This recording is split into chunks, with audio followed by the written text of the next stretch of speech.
Hang gliding is an escape from the gravity-secured penitentiary of everyday life.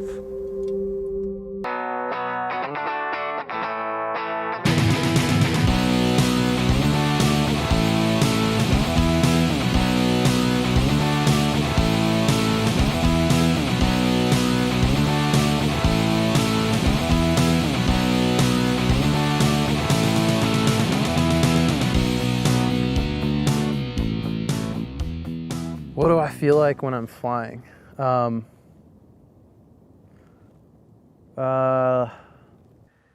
Freedom. I feel free. I feel freedom. It's just a sense of freedom. I fly for the sense of freedom. Wind in my face. Soaring like a bird, doing whatever you please. When you're flying, it's just you. Just floating, free to observe the world from above. The sense of peace and the sense of escape.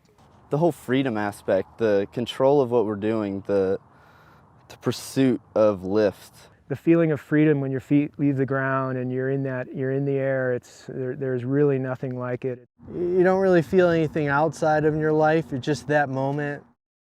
Probably the coolest thing you'll ever do. Flying is what I do. That's the only time I feel really right about life. When I don't fly for a couple of weeks because the weather is bad, I can really feel I really need to fly. I really need to go in the air and just have fun, and I just feel happy. It's just the wind against your face, you're floating through the air. It's not anything like driving a car, riding a skateboard, skiing, anything on the ground. It's just, you get a whole new perspective about your surroundings. It's something that stays with you for hours and days afterwards. When you come back and land, you're not walking on the ground anymore. You're walking about 6 inches above it. It's a little bit like a yoga or like a moving meditation. I can make the feeling just about anything. I can be, super chill to the point of like almost being able to fall asleep, or I can decide to make it wild and crazy. I feel like I don't have to think about anything else, no other real world stresses or problems. It's so hard to even describe what you feel in the air when you're flying without a motor and you've just ran off a cliff or a mountain or a hill, and it's just you, the glider, the air, and everything that you do is transferred into the glider, so it's almost like an avatar of yourself. I feel much more aware when I'm flying. I can feel at peace. I can get the adrenaline going. You can really make flying what you want, and I think that's pretty special about this sport. You never reach a plateau, so you can always do better, and the challenges never seem to cease. You're using the world to give you lift, so you're just kind of one with nature. That's how I take it. I mean, yeah, I kind of got a machine on my back, but it's not powered. I just hang in it. I control it with my body. It's very unreal when you have enough time up in the air to take a breath and look around yourself. It becomes part of you. You don't think about what your body's doing, you think about what the hang glider's doing. Even though there's a lot of things you're thinking about, glide ratios and all the micrometeorology that's going through your head, you leave everything else behind. You have to be present in the moment. It's something you may feel in skiing or surfing a bit, but in flying it's something that requires 100%. The feeling of being able to look over at a bird soaring next to you is pretty magical. No, I've never been one to go up and live in the sky. I just visit. There's people flying right now, we should be flying.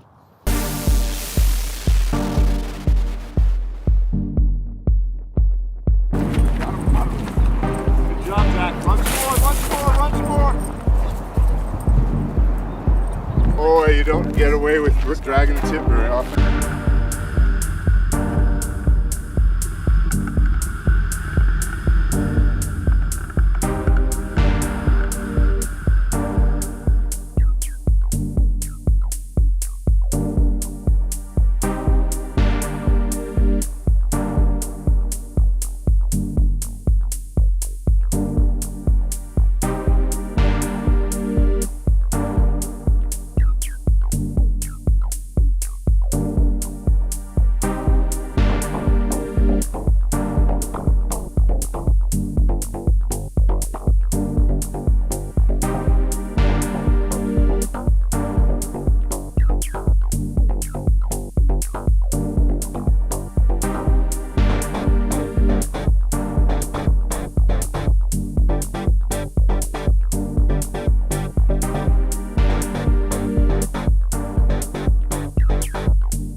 Yeah, I moved to Southern California in '73, and the first thing my friends who were already here took me to see was a hang gliding meet at Escape Country.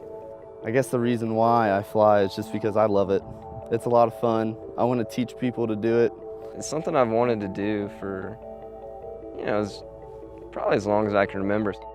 Hang Gliding magazine I saw in '97.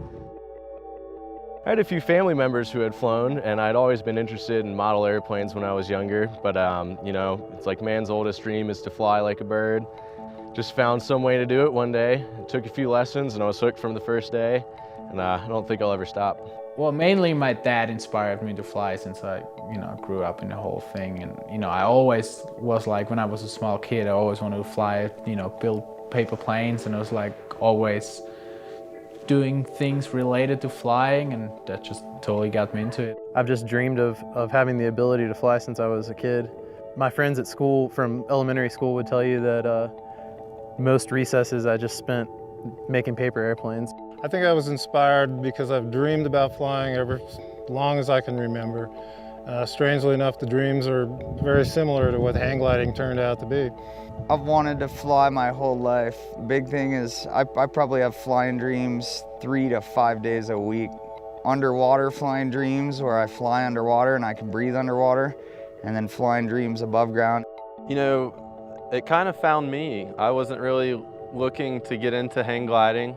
Well, I started driving the truck up for the hang glider pilots in Telluride, and it's something I never thought that I could do. It was always something that other people did and daredevils, and then I realized after getting to know these guys that they were no different than anybody else. They had the same fears, and that pretty much I realized I could do anything that they could do. I think my dad probably had an influence. He did take me flying once when I was a real little kid. I remember I sat in the back of the plane. I think I could barely see out the windows, but when I was 18, I found a book in the library about hang gliding. And I thought, wait, you mean I can just drive to the top of a mountain with my friends and just go fly off? That's perfect. I guess when I started flying, I was only 20, so I found something young and took it by storm.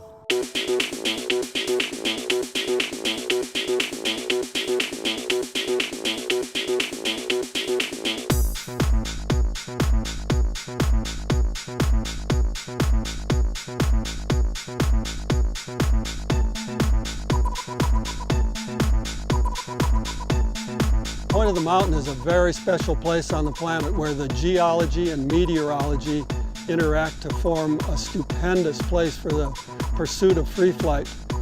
It's one of Mother Nature's most perfectly sculpted soaring sites. It's our pursuit of happiness. It's in the Constitution. To find this perfect geo-shape right next to a center of population where lots of people can enjoy it is really fortunate.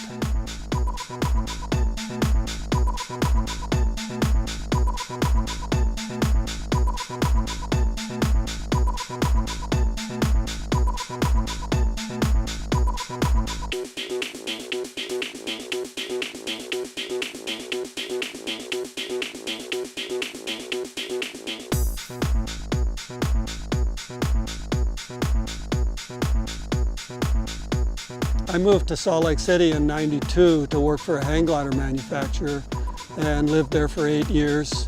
The Point was a place where you could go just about every day to test fly gliders, to just do tandems, fly for fun. It's always right there. When you live next to a flying site, you've got the best situation. Moving to Utah and flying at the point of the mountain, that changed everything. In the first year and a half of flying, I had 6 hours. In my first month in Utah, I got 45 hours. I moved out here across the country in January of this year to fly the point of the mountain. It's one of the most consistently soarable and flyable spots in all of North America. So it's got a pretty big draw for me to be able to fly every day. It eliminates all those frustrations about trying to learn. You don't have to drive as far. The conditions are almost always good. About 300 soarable days a year on average. It's a special place to a lot of people. It's world renowned. It's an insanely cool place. It's an awesome playground for hang gliders and paragliders. And it's not a really big XC flying site, but just for fun flyers. And it's a well-known place. And people should come here back in 50 years and still fly. I try to make a trip to the Point every year. It's like going home. I know a lot of people there. Why I like the Point is because every year I show up, there's new people, international people, new people from, you know, anywhere in the United States, and some of the same local people I like to fly with here still. I started flying in '77 and never taken a break in it, and moved out here about 12 years ago looking for a dog when I got out here for my son. I promised him a dog, and so looked at some litters of pups, and Shadow actually picked me. He was always chasing me and jumping at my legs and my feet and hanging on at times, and so I thought, well, this is getting out of hand, better do something about it. And so we got him the harness and started flying him, and he loves it. And I love having him with me because it's just fun to have somebody that doesn't complain, you know, somebody that doesn't ask questions and just hangs on. It's your best friend. And he's looking around at things. He weight shifts with me and seems to know the drill. We got a real good session in. Some nice low-level passes, and almost, you know, you can almost stop that glider and hover it a little bit. So it was nice and great landing. He's off the ground when we land, but he cooperates. As soon as he can get his feet on the ground, then he holds his weight, unlike a lot of my customers. And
south side was really, the wind was really butter smooth, pretty light, and I was the only one able to stay up for a while, and I just had the ridge to myself. It was awesome. Going down, storming through the gash, playing on the rocks, doing the little sliders through sage bushes, dancing off my harness and tickling the ground with it.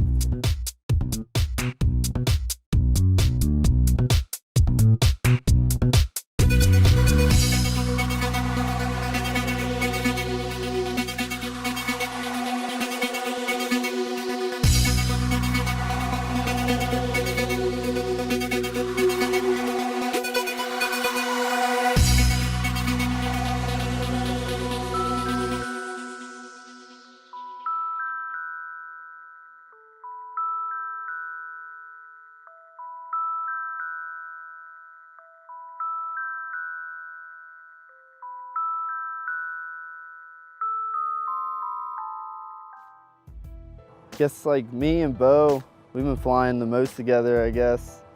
We kind of have this little group called the Flying Gypsies. All these these guys came together to become hang gliding instructors and learn how to fly at Kitty Hawk Kites. And everybody's from all different parts, and we all started, being good friends and hanging out, and then we just went off and started flying together. To be able to share the experience with your friends makes it even that much better to be out here. I started teaching at Kitty Hawk Kites my first few years of flying. It's a younger crew relative to the rest of the hang gliding community, so we're pretty tight. I have a few of them out here right now, trying to share the state of Utah with them and what the flying out here has to offer. We're a pretty tight group, learn together, blood, sweat, and tears, teaching out, carrying gliders up and down the hot sand dunes all summer together, and we built a pretty good bond. Just on this trip in the last couple weeks has been my first few soaring flights. So until this stage, I had never actually gone up in a hang glider. And now I'm doing it all the time, and I've gotten comfortable in the harness. I can just listen to music, breathe deep, look around at the Rocky Mountains. I mean, right? It's the best surroundings I could imagine. Basically, I feel like I'm living a fantasy. I mean, a fantasy that I've had for some time, and the fantasy got more specific once I found hang gliding. I said, oh, you can fly like a bird, and this is what it looks like. And whoa, look at these guys flying out west in the Rockies. It'll be years till I can do that. And here I am in my first year of real flying in the Rockies. It's pretty awesome.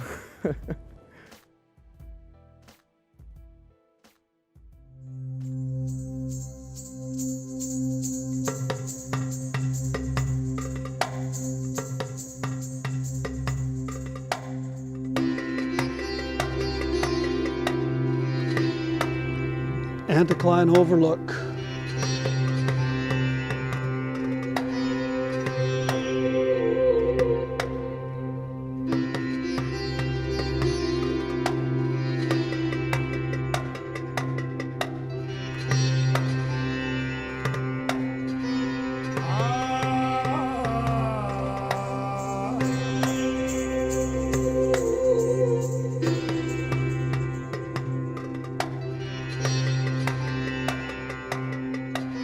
Craig Perazzi and I went to Anticline Overlook 2011, I think, a place he had found earlier, and Jeff and I flew off the next day. It's supposed to be called the Antichrist, but it was meant to be kept a secret, but apparently it's not anymore. A friend of mine and I were out looking for tow roads and discovered the overlook and knew it was flyable because we used to fly off Dead Horse Point, which has been flown by hang glider pilots probably for the last 30 years. And it's a really similar cliff launch situation with just beautiful scenery.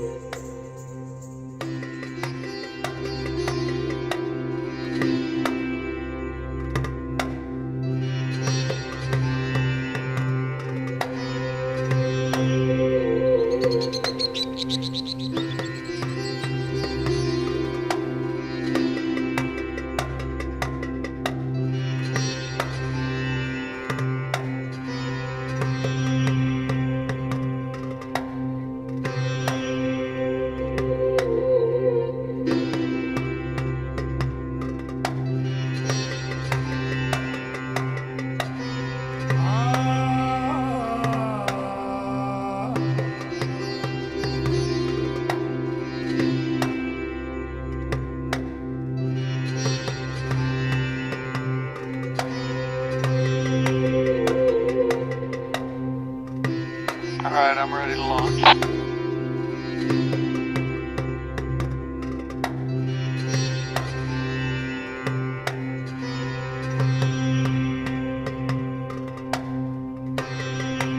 It's on, Tony. Roger.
This year at the anticline, we waited a little longer for the thermal strength to build, so we had a better chance of getting a good soaring flight.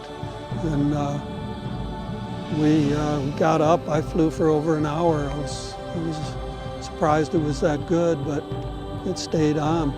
It wasn't as cyclic as the first year.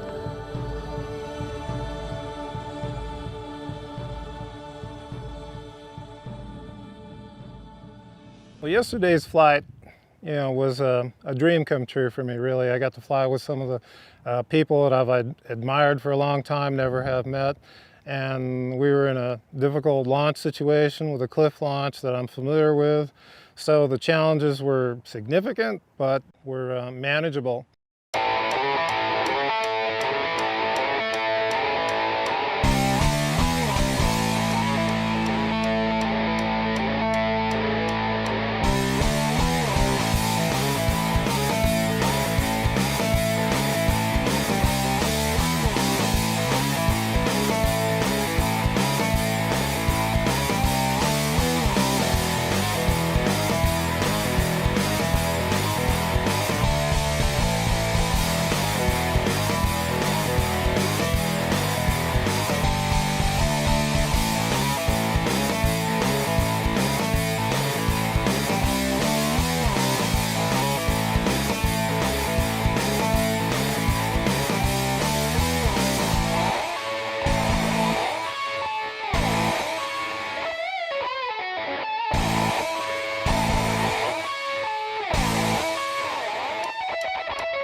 Right from the beginning, you have to learn to wait and earn those flights in airtime. And as a friend of mine said, as we were just about to launch, he said, life is about to get a lot simpler.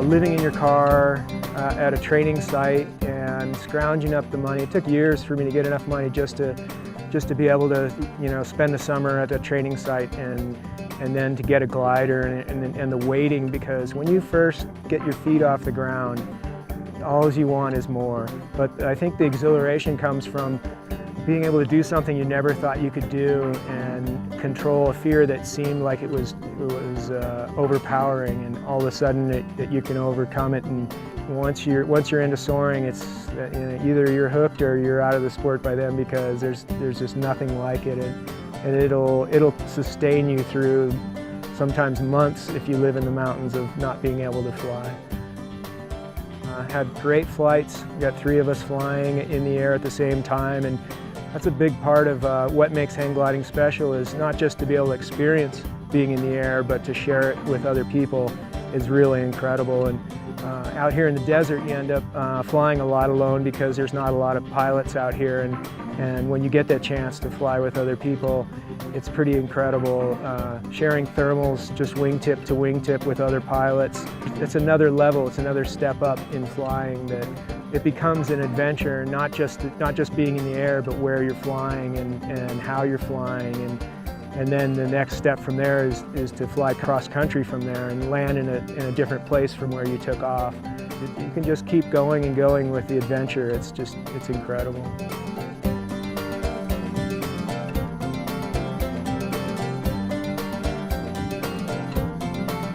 I waited for Bob and Craig to launch and get up, and they took their time and waited for a safe cycle, got off, and we were all up soaring.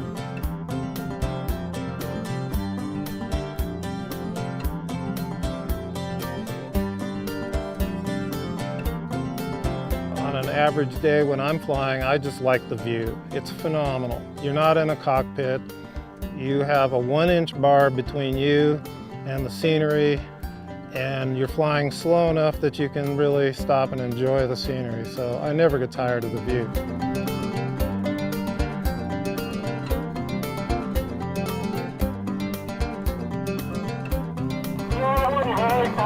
right now I'm landed last time I tried to do this, and I'm gonna hang here and try and climb. Okay, sounds good. I'm gonna make my way down King Creek. Roger.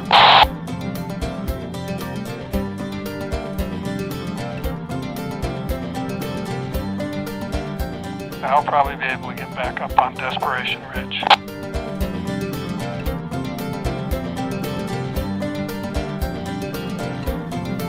You might stop on top and call me. Sounds good. All right.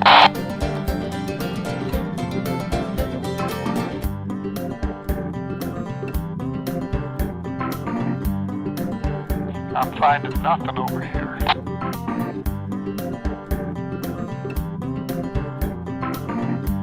Yeah, I'm gonna be down in the valley.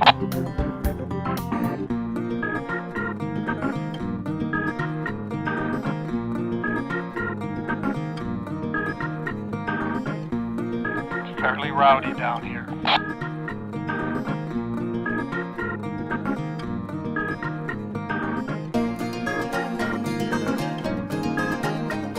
That was hairy, but I'm on the ground.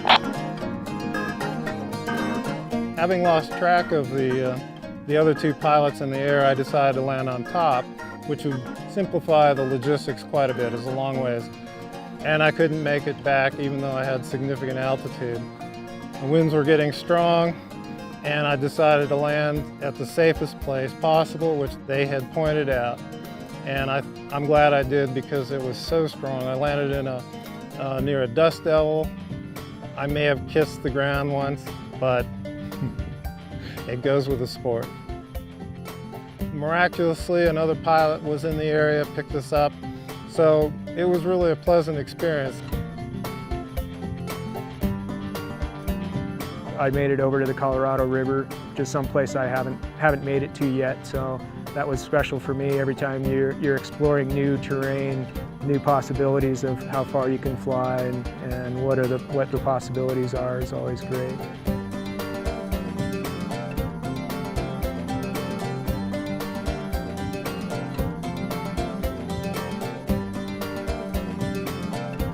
The timing worked out perfectly. I drove down to the LZ, the landing zone, to pick up the 3 pilots that did fly.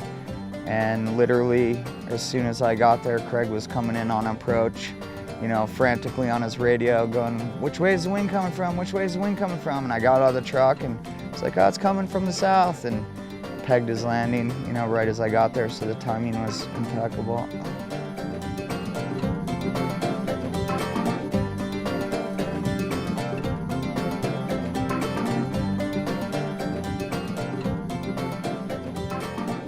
After I landed, people were driving by in all-terrain vehicles, and a couple stopped. They were interested in the hang gliding. They gave me a Tangelo.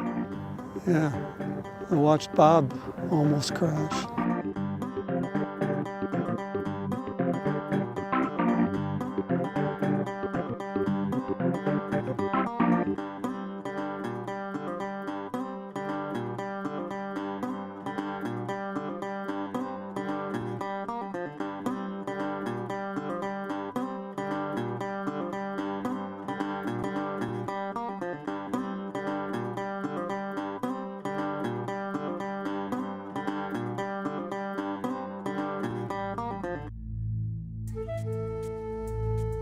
The next day we went to Needles Overlook, and we're waiting for conditions, which never happened. Thunderstorms were marching by us on each side, and finally one was coming right at us, and we headed out and got rained on as we drove away.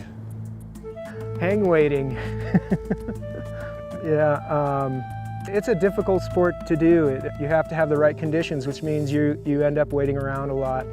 And you don't get instant gratification, so you definitely find a camaraderie of people who have a little bit more patience, or they've experienced that flight and they know that it's worth every time that you don't get to fly, and you end up spending a lot of time trying to be in the right place with the right conditions, and it doesn't always happen. So, but what makes it all worthwhile is that when it does click and when it happens, it's something you never forget.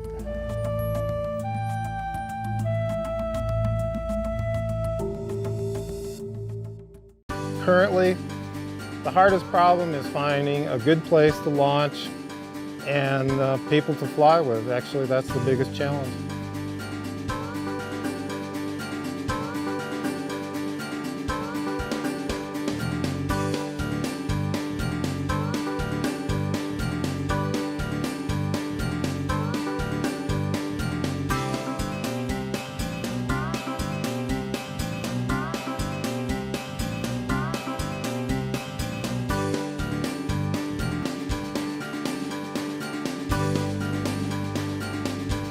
We decided to try to find a new flying site out in the middle of Utah, and we spent a day driving around, checking out launches and landing areas, and you know, it's hard. That's why once you find a place like the Point, you tend to go there rather than waste your day looking for another spot that you never find.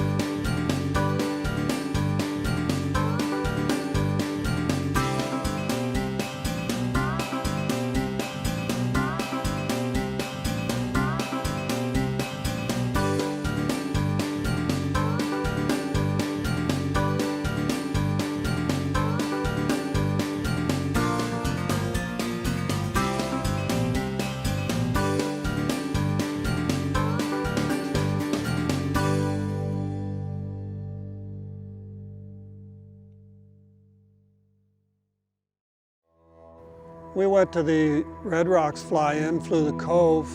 Very nice flying site. The colors were nice, fall colors. A bunch of paragliders. It was a lot of fun. A nice mountain.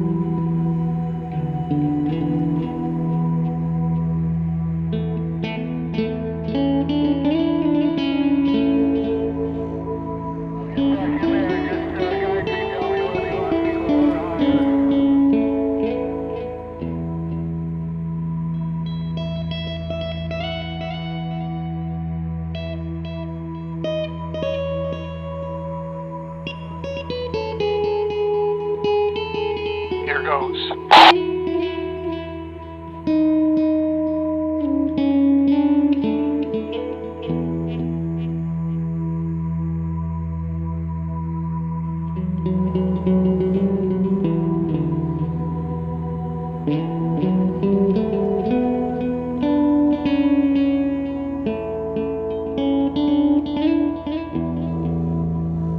I launched at the Cove and found the lift good, worked up to the back ridge, got above the mountain, found Ken Jorgensen up there, sleeping on his glider, and I flew down the ridge a ways, 5 miles or so to the north, and about that time the wonder wind started happening, and that's what really got me back up the last time.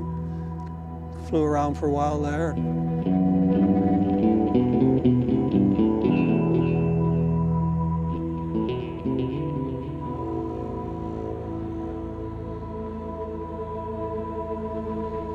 Yeah, I'm getting knocked around pretty good back here. It's the downwind side of the launch. I'm heading out.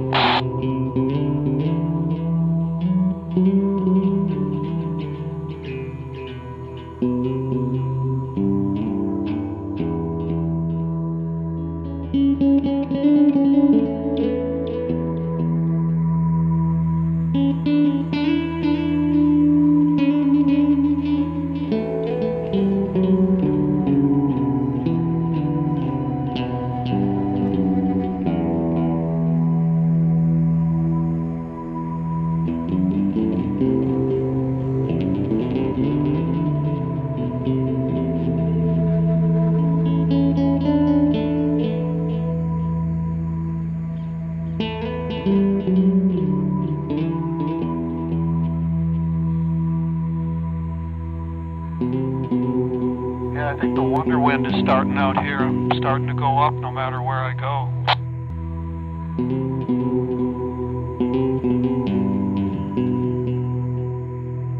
Paragliders were launching late in the day, expecting a wonder wind, and wind came in a little too strong at various layers, and a lot of people didn't make it out to the landing zone. It was kind of turbulent, I thought, too.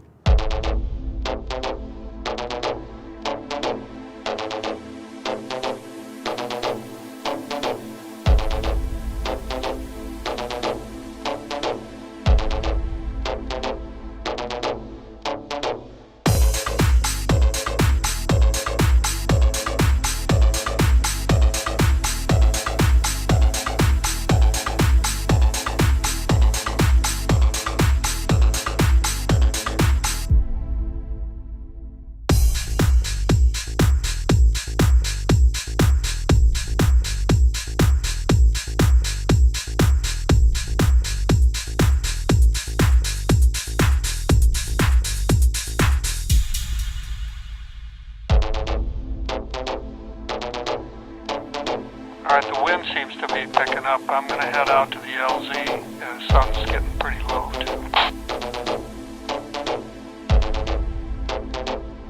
too. Sun went down. I finally got on the ground safely. This guy who claimed to be a farmer came up and asked him if it was his property. Apologized for landing there. He's had the kids along, nice people.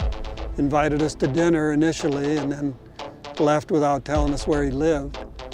Didn't really expect to get hassled for landing in somebody's field. If we'd been in California, it might have been different.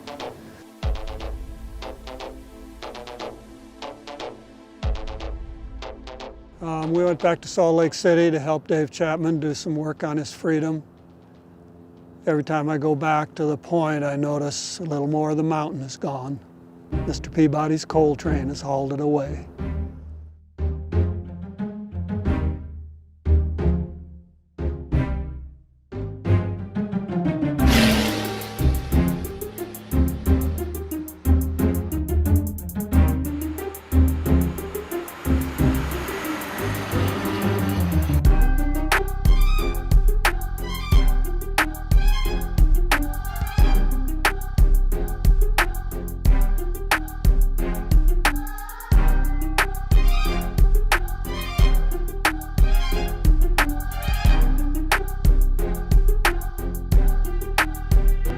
Today and yesterday were my first 2 flights here at the point of the mountain, and I heard a lot of stories about it. I saw videos and saw other friends tell me about how they flew here and had an awesome time, so I was really excited to come here and fly, and it was awesome. Yesterday we flew to the south side for a while and had a really epic flight, and then the weather got kind of bad apparently, so we couldn't fly, but today was awesome at the north side, and we got up to cloud base and we flew out in the flats, and just Zach and I just blazed around, did some pictures, came back, buzzed takeoff a couple of times, and it's an awesome place.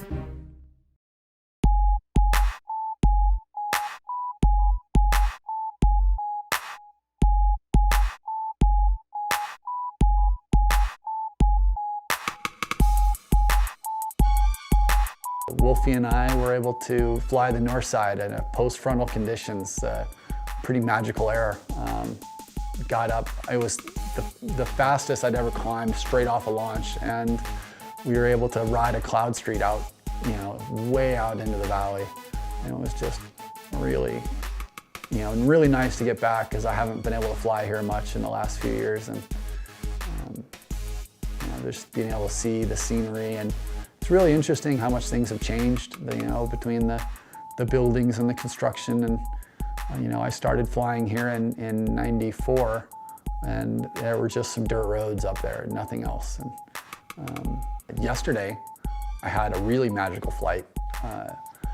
We were at the south side in the morning, and the winds were kind of gusty, a little bit turbulent, and a little more west. And I said something to my friend Carl about, oh, maybe today will be the day I'll catch the convergence and finally get that magical flight of climbing from the south side and flying over and then soaring the north side.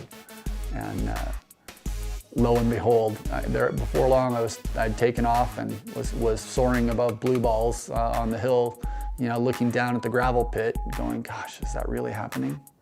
And but the weather worked out just right. I was able to climb up 2,500, almost 3,000 feet above this 300-foot hill, and then soar over the north side, glide all the way over and fly on the base of Lone Peak up to as high as the clouds will let me go, and come back to the north side, all from this tiny little 300-foot hill that you know, most people think of as a ridge soaring training hill. So it was really, really cool. Something that I'd wanted to do, you know, in all the years I lived here, and just, you know, yesterday happened to be the day it happened.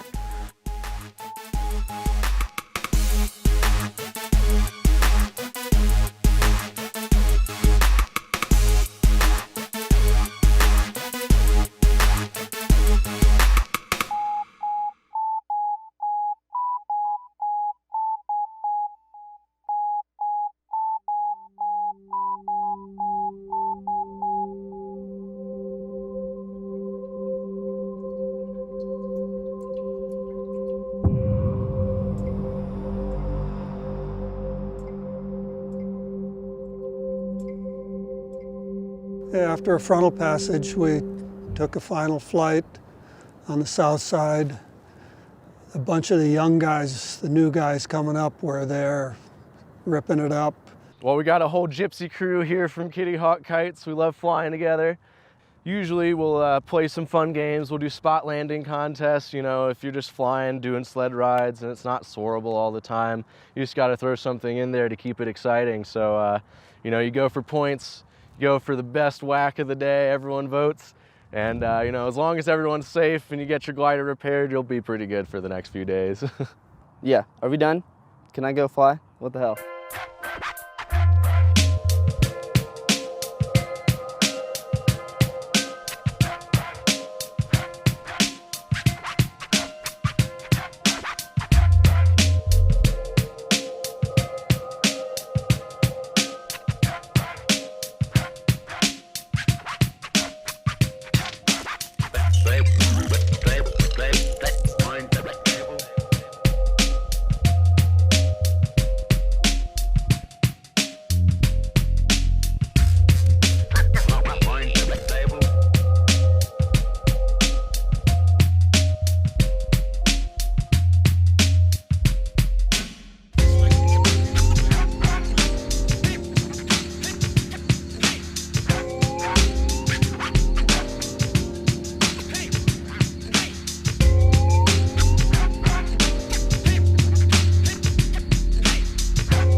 Point of the Mountain is a great place for the youngsters to cut their teeth, to really get in lots of flights. You can do lots of takeoffs and landings in a single day at the point. I had an amazing day flying yesterday. It was about 5 hours in the air with, multiple top landings in between. Just land, launch, repeat. Take a piss, get a drink of water, whatever you want, and you're back in the air. I've never had such an extended period of flying to just get comfortable to the point of being tired and sore. I felt myself developing through the day, especially in the morning when it was calm. I was finally feeling totally comfortable, doing 360s, turning back toward the ridge, swooping down low against the ridge, doing wing overs, diving, just in general doing whatever the hell I wanted to do and not being scared to do it.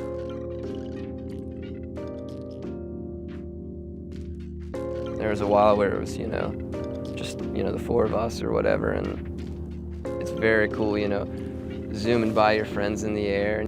You're in an environment in a place that it feels like you shouldn't be able to be. You shouldn't, be able to do the things you're doing, but you are, and it's easy. It's all about just having fun and, even flying with your friends. That just promotes more fun. Jackson!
It's refreshing and rewarding to see the new young guys coming up, learning the craft, dedicated to it, getting addicted.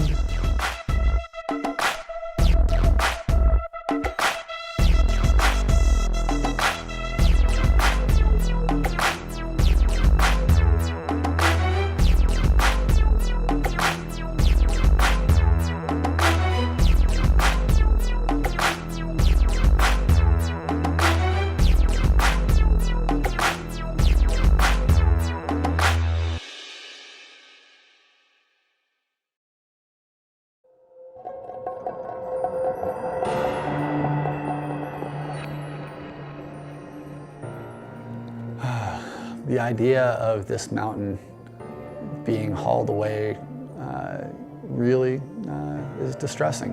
I lived here and flew this mountain for 10 years, and I attribute it as a major part of me being the pilot I am today. So, yeah, it makes me sad to think that, industry is more important than natural surroundings and the beauty and,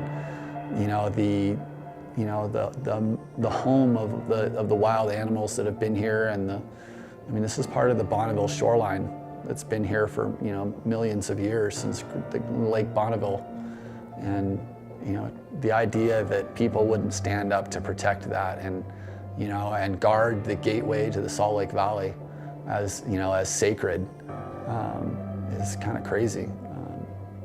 So yeah, I hope that that the people's, you know, sense of nature and preservation will prevail, and someone will step up and say, this is, you know, there are other ways to do this, and we need to keep this the way it is, the way Mother Nature intended. Most iconic flying sites in all of the United States, and it's just, you know, it's going to be taken away from us. So I'd like to see it stopped. We've been working really hard with the local governments and you know, a few activists here in the pilot community, but it's we have a long ways to go before we can get anything done. It's really sad. And then yesterday we talked a little bit more about it since I was here, and they told me about it, and it's really sad what they do here. It's such a nice place, and the whole community here, with people living in that community here, like right where they fly. And well, that would be sad. I want to come back here. I want to fly here next year, in 5 years, in 10 years, every year come back. If the point is taken away, I'll miss all the easy, smooth air that the point brings. You know, on a continual basis, it's pretty consistent for beginners to advance. I just love it. I hope it never changes. It defines what the valley, it divides Utah and Salt Lake valleys. It changes the entire wind flow as they eat away the mountain. And if they take away the mountain, I'll feel like I've moved out here a little bit for nothing. Kind of crazy that they're actually going to mine it. I'm happy to get out here now so that I can at least experience it before it's gone. It's horrible. It's kind of hard to believe because it's such a great site, especially being the first site that I've had the pleasure to soar at, and how consistent it is here. And you know, Alex has been telling me how many world-class pilots have come out of this place. So if it disappears, it's going to be a huge loss to the flying community. And you know, I'll be out on the East Coast probably for the foreseeable future, but I really feel for the people out here, and it would be horrible to know that it's not back here for me to come back to. When I first started flying the point, I didn't even notice the gravel mining, you know, it was just something on the side. And then the Olympics, they started really cutting into the soaring ridge on the south side. Yeah, it's kind of like seeing your hometown being torn down little by little.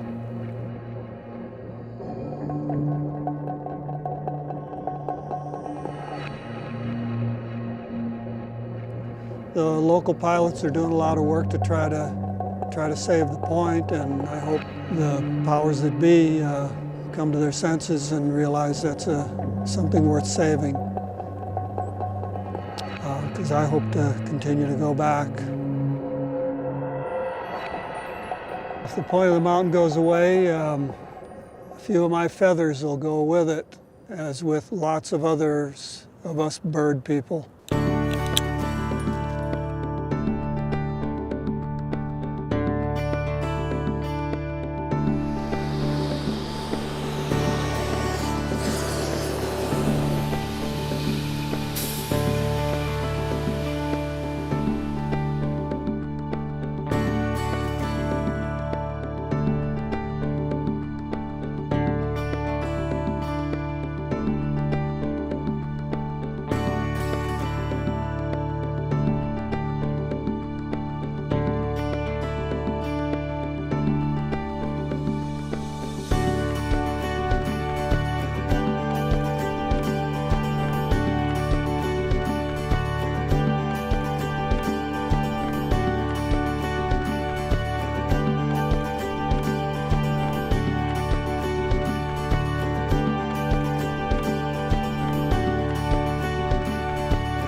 You don't talk people into flying for obvious reasons. So if you want to do it, and if you don't, don't.